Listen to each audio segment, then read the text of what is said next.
Assalamualaikum warahmatullahi wabarakatuh. Yang saya hormati Ketua Senat dan Anggota Senat Universitas Negeri Surabaya, Bapak Rektor Universitas Negeri Surabaya, Wakil Rektor Selingkung Universitas Negeri Surabaya, Dekan Selingkung Universitas Negeri Surabaya, Direktur Pasca Sarjana Universitas Negeri Surabaya, Ketua Lembaga Kepala Biro Universitas Negeri Surabaya, Ketua dan Anggota Senat Fakultas Teknik Elektro, Fakultas Teknik UNESA, Ketua Jurusan dan Bapak Ibu Dosen Teknik Elektro Fakultas Teknik UNESA, Bapak Ibu Tenaga Kependidikan UNESA, serta tamu undangan dan hadirin yang saya hormati. Alhamdulillahirabbil alamin, segala puji syukur kehadirat Allah Subhanahu wa taala atas rahmat dan hidayahnya kepada kita semua sehingga kita semua dapat berkumpul hari ini di Geraha UNESA dalam keadaan sehat wa'alfiat. Hadirin yang saya hormati, sebelum menyampaikan pidato pengukuhan ini, perkenankan saya menyampaikan ucapan terima kasih kepada pimpinan Universitas Negeri Surabaya beserta jajarannya yang telah menyelenggarakan rapat Senat terbuka dengan acara pengukuhan guru besar di Geraha UNESA ini. Saya juga menyampaikan ucapan terima kasih kepada seluruh hadirin yang sudah meluangkan waktu dan tenaga untuk mendengarkan kami berenam ini, dan tenaga untuk datang mendengarkan pidato pengukuhan guru besar saya dan teman-teman. Saya ingin menyadari bahwa acara pengukuhan guru besar ini hanya terjadi karena izin Allah Subhanahu wa taala. Semoga pengukuhan guru besar ini bisa memicu saya untuk berkarya lebih baik di masa mendatang. Berikut akan saya sampaikan pidato pengukuhan guru besar saya dalam bidang ilmu kecerdasan komputasional dengan judul Penerapan kecerdasan komputasional untuk penyelesaian permasalahan multi objektif dan pengambilan keputusan multi atribut. Hadirin yang saya hormati, sebelumnya saya ingin menjelaskan dulu definisi kecerdasan komputasional karena masih sebagian besar masyarakat masih awam terhadap istilah ini. Jadi kecerdasan komputasional atau dalam bahasa Inggris biasa disebut dengan computational intelligence adalah seperangkat metodologi dan pendekatan komputasi yang dipahami oleh alam untuk mengatasi masalah dunia nyata. Permasalahan di dunia nyata yang kompleks di mana pemodelan matematis dan tradisional tidak berjalan dengan baik. Oleh karena itu prosesnya terlalu kompleks untuk diselesaikan secara matematis. Sedangkan menurut IEEE pada Computational Intelligence Society mendefinisikan kecerdasan komputasional adalah teori, desain, aplikasi dan pengembangan paradigma komputasi yang termotivasi secara biologis dan linguistik. Kemudian menurut Engelbert, beliau mempertimbangkan 6 pendekatan dasar antara lain yang termasuk dari kecerdasan komputasional. Di situ bisa dilihat adalah fuzzy logic, neural network, evolutionary computing, learning theory, dan probabilistic method. Dan terakhir adalah swarm intelligence. Mengikuti definisi tersebut, maka secara umum kecerdasan komputasional terdiri dari 3 pilar utama, yaitu neural network, fuzzy system, dan evolutionary computation. Seiring dengan berjalannya waktu, maka banyak paradigma komputasi yang terinspirasi oleh alam telah berkembang dengan cepat. Berikut merupakan paradigma komputasi yang baru dan berkembang seperti ambient intelligence, artificial life, cultural learning, artificial endocrine network, social reasoning, dan artificial hormone network. Penggunaan kecerdasan komputasional semakin berdaya dan berpengaruh apabila digabungkan dengan beberapa bidang disiplin ilmu seperti machine learning, artificial intelligence, decision support system, dan database management system. Kecerdasan komputasional turut memainkan peran utama dalam mengembangkan sistem cerdas seperti pada penjadwalan prosedur industri, diagnostik penyakit, visualisasi video game, sistem terjemahan, robot cerdas, dan cognitive developmental system. Hadirin yang saya hormati, kecerdasan komputasional merupakan bidang studi khusus di mana tugasnya adalah membuat komputer mempelajari beberapa masalah kehidupan nyata atau kompleks dari data eksperimen atau pengamatan. Keunggulan dari kecerdasan komputasional adalah kemampuan dalam menggunakan beberapa teknik untuk meniru cara manusia bertanya dan bernalar.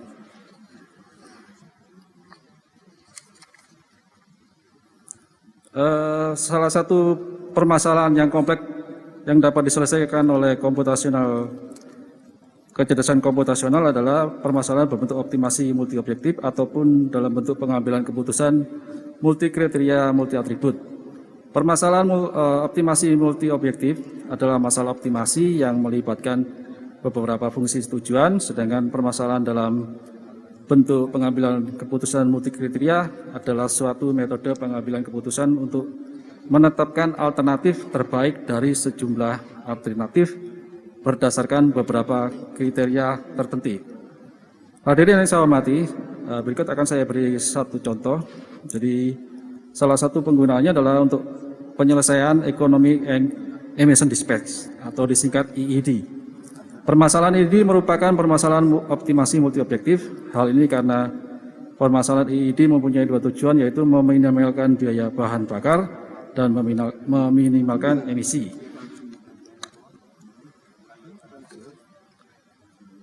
Untuk menyelesaikan permasalahan EED tersebut dengan mempertimbangkan pertukaran antara biaya bahan bakar dan masalah emisi, maka dibentuk suatu kecerdasan komputasional untuk membuat sistem cerdas dalam menyelesaikan multi objektif pada EED tersebut. Pada gambar sebelumnya dua kali, gambar lagi, ya itu. Oke, bisa dilihat di blok di situ di yang paling kiri itu adalah keputusan yang banyak sehingga perlu di cluster gitu ya. Jadi di sistem cerdas yang dibangun terdiri dari dua tahap. Tahap pertama menggunakan metode algoritma genetik jenis NSGE atau Non-Dominated Sorted Genetic Algorithm untuk menyelesaikan masalah optimasi multi objektif. Dari gambar terlihat keputusan banyak. Kemudian pada tahap ini menghasilkan banyak solusi optimal yang dihasilkan oleh NSGA. Kemudian tahap kedua adalah menggunakan subtractive clustering untuk mengelompokkan solusi optimal menjadi 9 kelompok solusi dari sejumlah solusi yang dihasilkan oleh NSGE. Selanjutnya klaster-klaster tersebut yang terdiri dari 9 solusi digunakan untuk membangun sistem inferensi fasi berbasis tipe Mamdani yang digunakan untuk pengambilan keputusan. Hadirin yang saya hormati, penerapan kecerdasan komputasional pada permasalahan kompleks selanjutnya adalah pengambilan keputusan multi kriteria, multi atribut untuk menetapkan alternatif terbaik dari sejumlah alternatif berdasarkan kriteria tertentu. Next slide. Ya, oke itu. Jadi dari gambar bisa diketahui itu ontologi dari penentuan sindrom penyakit berdasarkan konsep TCM atau Traditional Chinese Medicine. Pada penelitian ini saya mengembangkan sistem cerdas dengan menggunakan beberapa bidang dari kecerdasan komputasional dalam menentukan sindrom penyakit dari sudut pandang TCM. Jadi harus men-breakdown dulu dari sindrom tipenya apa sampai ke titik yang digunakan untuk akupunkturnya. Pada kedokteran TCM, penyakit pasien didefinisikan bukan penyakit, tapi dia menyebutnya suatu sindrom gitu ya. Untuk itu dapat mengetahui sindrom yang muncul, maka harus dilakukan identifikasi gejala yang muncul dari pasien sehingga dapat ditentukan sindrom penyakit yang muncul, lalu dilanjutkan pemberian perawatan yang baik dengan menentukan titik akupunkturnya ataupun pengobatannya. Sistem yang dari gambar itu dilihat, sistem yang dibuat. Jadi kebetulan ini contoh untuk sindrom atau sindrom paru. Jadi bisa dipilih gejala yang muncul dari pasien, kemudian diklik, diagnosis akan muncul perhitungan yang dilakukan oleh LVQ atau Learning Vector Quantization, mencari jarak terpendek dari gejala yang muncul terhadap 5 sindrom yang ada, sehingga dari 5 sindrom yang ada dipilih yang paling terdekat yang mana. Seperti di gambar kelihatan itu, jadi bisa muncul nama sindromnya, kemudian treatmentnya seperti apa, titik yang ditusuk seperti apa. Oke, next slide. Yang sebelumnya itu menggunakan expert 1 orang, kemudian kita kembangkan menggunakan 3 orang. Jadi di sini hadirin yang saya hormati, permasalahan yang lebih kompleks dalam mengambil keputusan apabila melibatkan lebih dari 1 pengambil keputusan. Apabila pengambilan keputusan hanya 1 pengambilan keputusan untuk memberikan solusi terhadap masalah yang kompleks, maka menimbulkan beberapa inkonsistensi dan bias. Ketika pengambilan keputusan melibatkan beberapa pengambil keputusan, maka dapat mempertimbangkan pemilihan alternatif yang lebih baik dalam pengambilan keputusan terhadap permasalahan yang kompleks. Pengambilan keputusan dengan sekelompok pengambil keputusan atau yang dikenal dengan istilah group decision making dapat memberikan konsistensi solusi atas permasalahan rumit yang muncul.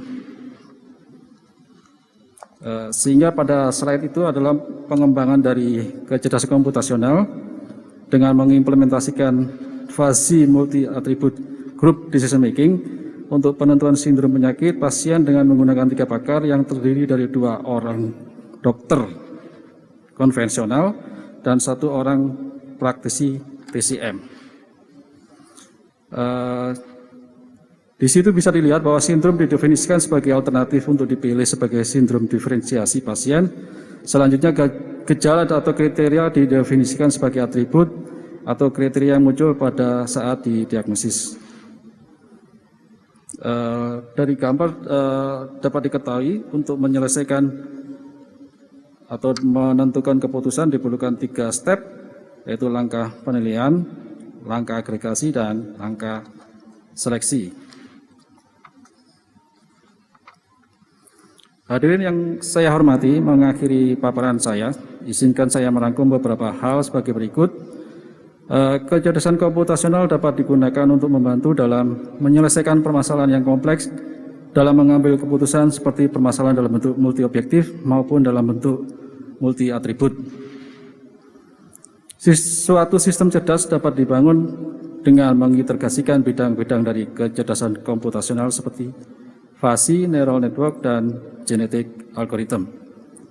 Untuk membangun sistem cerdas berbasiskan kecerdasan komputasional harus dapat memahami kegunaan dari bidang kecerdasan komputasional tersebut. Sebagai contoh, untuk optimasi akan lebih baik jika menggunakan neural network atau GA, sedangkan untuk preferensi berdasarkan preferensi manusia, maka fuzzy yang lebih baik untuk digunakan.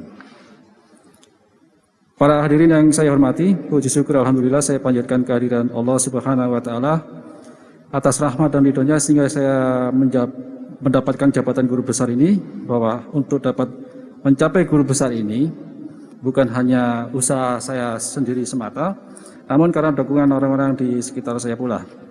Oleh karena itu, izinkan saya menyampaikan rasa syukur dan terima kasih kepada semua pihak yang telah memberikan dukungan berupa motivasi, doa, sehingga saya dapat mencapai jabatan fungsional tertinggi dengan turunnya SK guru besar ini.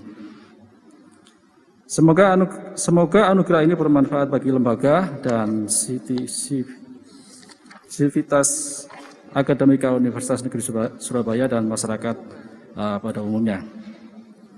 Untuk itu saya menyampaikan rasa terima kasih dan penghargaan setingginya kepada Menteri Pendidikan dan Kebudayaan Ristek Republik Indonesia yang telah menyetujui dan mengangkat saya dalam jabatan guru besar dalam bidang ilmu kecerdasan komputasional.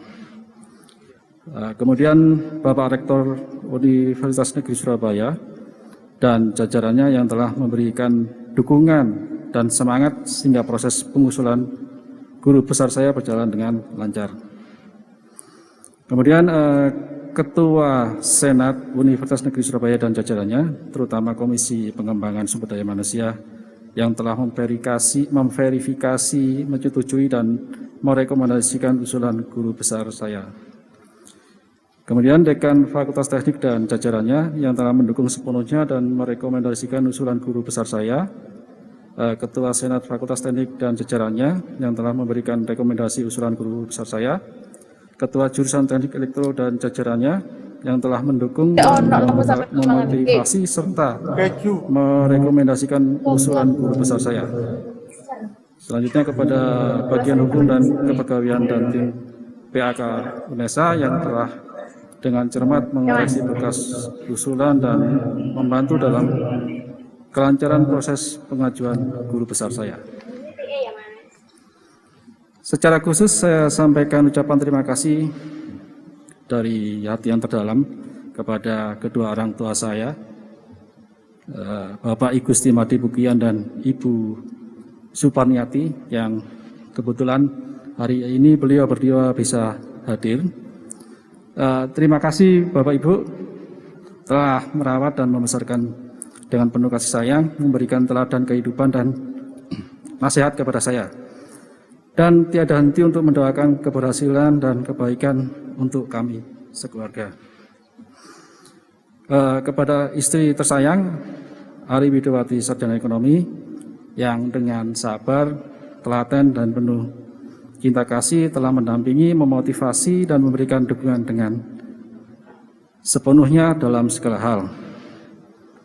Kepada anakku tersayang, Gusti Ayu Ashara dan Gusti Ayu Asaria, yang dengan kerelaan dan keikhlasan untuk mendukung papanya untuk studi lanjut dan dapat berkarya di UNESA. Selanjutnya kepada kakak-kakak saya yang terkasih, Mas Budi, Mas Agung, Mas Teguh, dan Mas Hestu yang selalu mendukung, mendoakan kami sekeluarga. Bapak Ibu anggota Senat dan undangan yang saya hormati, perkenankan saya juga mau menyampaikan ucapan terima kasih dan penghargaan kepada guru-guru saya di SDN Bubutan 5 Surabaya, SMP 3 Surabaya, SMA 5 Surabaya, serta Bapak Ibu dosen saya di Institut Teknologi 10 November semasa saya studi dari S1 sampai ke S3. Kemudian kepada Bapak Profesor Dr. Munoto dan Prof. Dr. Eko Haryadi serta Dr. Arif Muntasa dari Universitas Trunojoyo yang telah beberapa kali ya Pak ya untuk menilai saya karena pengajuannya beberapa kali diajukan, yang meluangkan waktu untuk mencermati dan memberikan penilaian untuk karya ilmiah dalam usulan guru besar saya. Selanjutnya kepada tim percepatan guru besar UNESA, terutama untuk Pak Prof. Dr. Matlasin dan Prof. Dr. Budi Jatmiko, selaku tim percepatan guru besar di UNESA yang telah banyak membantu dalam proses pengusulan guru besar saya dan memotivasi untuk tetap semangat tidak patah arang dalam mengajukan usulan guru besar saya, meskipun telah ditolak beberapa kali oleh tim PAK Dikti dan alhamdulillah akhirnya saya dapat raih. Jadi buat rekan-rekan yang masih terkendala, tetap semangat, suatu saat pasti akan bisa berhasil. Demikian pidato saya akhiri. Wassalamualaikum warahmatullahi wabarakatuh.